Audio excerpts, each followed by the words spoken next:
ನೋಡಿ, ಇದು ಹೊಸ್ದಾಗಿಟ್ಟಿರೋ ಅಂಥ ಅಡಿಕೆ ಗಿಡ. ಇದು ಈ ಕಡೆ ನೋಡಿ, ಇದು ಹಳೆ ತೋಟ.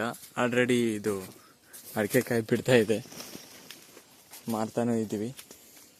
ತುಂಬ ವರ್ಷಗಳ ಹಳೆ ತೋಟ ಇದು.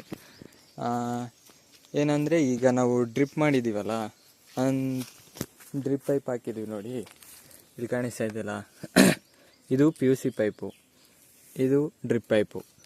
ಅದೇನು ಗೊತ್ತಿದೆಯಲ್ಲ, ಇಲ್ಲಿ ನಾವು ಪೈಪ್ ಹಾಕಿದ್ದೀವಿ. ಅದೇನಾಗುತ್ತೆ, ವಾಷರ್ ಹಾಕಿರ್ತೀವಿ ನೋಡಿ, ಇಲ್ಲಿ ಕಾಣಿಸ್ತಿದೆ ನೋಡಿ. ಇದು ಮೊನ್ನೆ ಹೊಸ್ದಾಗಿ ಹಾಕಿರೋದು, ಎಲ್ಲ ನೀರು ಬರ್ತಾಯಿದ್ವು ಅಂತೇಳಿ. ಇದು ಕಾಣಿಸ್ತಾ ಇದೆಯಲ್ಲ, ಹೊಸ ವಾಷರ್ ಇದು. ಅದು ಏನಾಗುತ್ತೆ ಅಂದರೆ, ಹಳೇದಾಗ್ತಾ ಮಣ್ಣು ತಿಂದುಬಿಡುತ್ತೆ. ಎಲ್ಲ ಒಂಥರ ಅಲ್ಲಿ ನೀರು ಬರ್ತಾಯಿತ್ತು. ಇಲ್ಲಿ ನೋಡಿ, ಇಲ್ಲಿ ಯಾವುದೋ ಹಳೇದಿದೆ, ಕಾಣಿಸ್ತಾ ಇದೆಯಾ? ತೋರಿಸ್ತೀನಿ ತಡೀರಿ. ಇದು ಕಾಣಿಸ್ತಾ ಇದೆಯಾ? ಇದೆಲ್ಲ ವಾಷರ್ ತಿಂದಾಕ್ಬಿಟ್ಟಿದೆ. ಈಗ ಇಲ್ಲಿ ನೀರು ಉಕ್ತಾ ಇರ್ತವೆ ಅಂದರೆ ಅದಕ್ಕೆ ಮತ್ತೆ ವಾಷರ್ ಹಾಕಬೇಕು ಹೊಸದು. ಆವಾಗ ನೀರು ಲೀಕ್ ಆಗೋಲ್ಲ.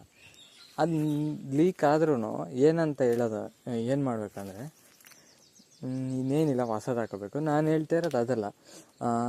ಅದು ಲೀಕ್ ಆಗ್ತಾವೆ ಅಂತ ಹೇಳ್ಬಿಟ್ಟು ನೋಡಿ, ಈ ಬಾಳೆ ಗಿಡ ಇಟ್ವಿ, ಅಲ್ಲಿಗೆಲ್ಲ ಹೆಂಗೂ ನೀರು ಹೋಗ್ತಾಯಿದ್ದಾವಂತ. ಒಳ್ಳೆ ಚೆನ್ನಾಗಿ ಬಾಳೆ ಗಿಡಗಳು ಬೆಳ್ಕೊಂಡಿದ್ದಾವೆ ನೋಡಿ, ಎಂಥ ಚೆನ್ನಾಗಿದ್ದಾವೆ ಅಂತ.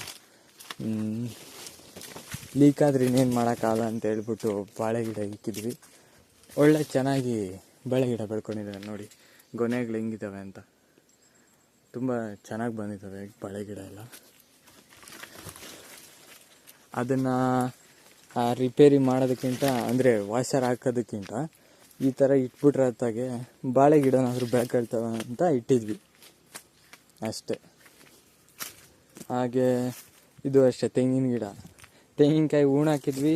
ಮತ್ತು ಒಂದೊಂದು ಹಂಗೆ ಬಿದ್ದಿರವೇ ಹಂಗೆ ಉಟ್ಕೊಂಡ್ಬಿಟ್ಟಿದ್ದಾವೆ, ಒಂದೆರಡು ನೋಡಿ, ಕಾಣಿಸ್ತಾ ಇದೆ ತೆಂಗಿನ ಗಿಡ. ಒಂದಷ್ಟು ಇಟ್ಟಿದ್ವಿ, ಇನ್ನೂ ಒಂದೆರಡು ಹಂಗೆ ಉಟ್ಕೊಂಡ್ಬಿಟ್ಟಿದ್ದಾವೆ ನೋಡಿ. ತೆಂಗಿನ ಗಿಡಗಳು ಸೋಲಕ್ಕಿದ್ದಾವೆ. ಇಲ್ಲಿ ತುಂಬ ನೀರು ಲೀಕ್ ಆಗ್ತಾಯಿದ್ವು, ಹಂಗಾಗಿ ಬಾಳೆ ಗಿಡ, ತೆಂಗಿನ ಗಿಡ ಎಲ್ಲ ಉಟ್ಕೊಂಡ್ಬಿಟ್ಟಿದ್ದಾವೆ. ಅಂದರೆ ಅಡಿಕೆ ತೋಟದಲ್ಲಿ ಬಾಳೆ ಗಿಡ ಇಟ್ಟರೆ ತಂಪಾಗಿ ಬೆಳಿತಾವಂತ ಅಷ್ಟೇ, ಇನ್ನೇನಿಲ್ಲ. ಇದು ಅಷ್ಟೇ, ಮೊನ್ನೆ ಹಾಕಿರೋವಂಥದ್ದು ವಾಷರು ಹೊಸ್ದಾಗಿ. ಇಲ್ಲೂ ನೀರು ಲೀಕ್ ಆಗ್ತಾಯಿತ್ತು, ಲೀಕ್ ಆಗ್ತಾನೆ ಇತ್ತು. ಇದಿನ್ನೇನು ಬೇಕಂದರೆ ಆನ್ ಮಾಡ್ಕೋಬೋದು, ಆಫ್ ಮಾಡ್ಕೋಬೋದು. ನಲ್ಲಿ ಹಾಕ್ಕೊಂಡ್ರೆ ನಲ್ಲಿಯಿಂದ ತುಂಬ ಉಪಯೋಗ ಆಗುತ್ತೆ.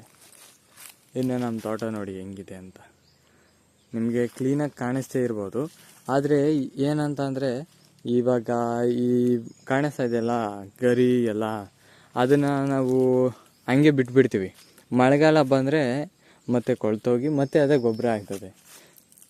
ಏನು ತಲೆನೇ ಕೆಡಿಸ್ಕೊಳಂಗಿಲ್ಲ, ಯಾಕೆಂದರೆ ಮತ್ತೆ ಅದನ್ನೆಲ್ಲ ಆಯ್ದು ಒಂದು ಕಡೆಗೆ ಹಾಕಿ ಬೇಯಿಸಿ ಮತ್ತೆ ಅದೇ ಥರ ಮಾಡೋದು, ಅದೆಲ್ಲ ಬೇಕಾಗಿಲ್ಲ. ಇಲ್ಲಿ ನೋಡಿ, ಇಲ್ಲಿ ಈ ಗುಂಡಿ ತುಂಬ ಕಸನೇ, ಅದೇ ಗೊಬ್ಬರ ಆಗೋಗ್ತದೆ. ಆ ಥರ ಮಾಡಿದ್ದೀವಿ. ನಿಮ್ಮ ಇಷ್ಟ, ನಮ್ಮದೇನೋ ಈ ಥರ ಮಾಡ್ತಾಯಿದ್ದೀವಿ. ಅಕಸ್ಮಾತ್ ನಿಮ್ಮದು ತೋಟ ಇದ್ದು, ಇಲ್ಲ ನಾವು ಬೇರೆ ಥರ ನಾವೆಲ್ಲ ಕ್ಲೀನ್ ಮಾಡ್ಕೊತೀವಿ ಅಂತಂದರೆ ನಾನೇನು ಬೇಡ ಅಂತ ಹೇಳ್ತಾಯಿಲ್ಲ. ನಮ್ಮ ತೋಟ ಹೀಗಿದೆ ಅಷ್ಟೇ ನೋಡಿ. ಇದೊಂದು ಸ್ವಲ್ಪ ಹುಲ್ಲೆಲ್ಲ ಕಿತ್ತಾಕ್ಬಿಟ್ಟಿದ್ದೀವಿ, ಅದಕ್ಕೆ ಹಂಗೆ ಕ್ಲೀನ್ ಕಾಣಿಸ್ತಾ ಇದೆ ಅಷ್ಟೇ.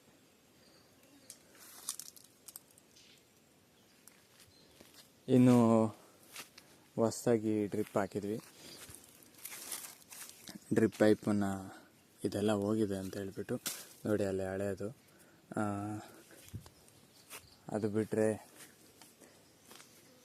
ಇನ್ನು ಇದೆಲ್ಲ ಆಲ್ರೆಡಿ ಅಡಿಕೆ ಬರ್ತಾಯಿದೆ, ಅಡಿಕೆ ಕೊಯ್ಕೊಂಡು ಹೋಗ್ತಾಯಿದ್ದಾರೆ.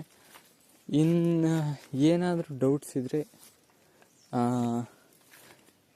ಕೇಳಿ, ಇದಕ್ಕೆ ರಿಪ್ಲೈ ಮಾಡ್ತೀನಿ.